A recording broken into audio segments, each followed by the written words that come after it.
3-speed design. The DeWalt brushless impact driver features 3 speeds for application control. Speed 1 at 0 to 950 RPM with max torque of 500 inch-pounds is designed for finer finish applications, including faceplates and brass hinges. Speed 2 at 0 to 1900 RPM with max torque of 900 inch-pounds is designed for applications such as metal-to-metal fastening, where there is fear of stripping and fastener head breakage. Speed 3 features 0 to 2850 RPM and max torque of 1500 inch-pounds for usage including driving lag screws and thinner gauge metal-to-metal fastening.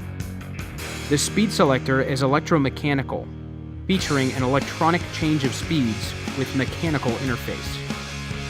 This mechanical interface of the speed selector allows the user to easily see the selected speed without pulling the trigger, and also gives assurance that the correct speed is selected when changing speeds.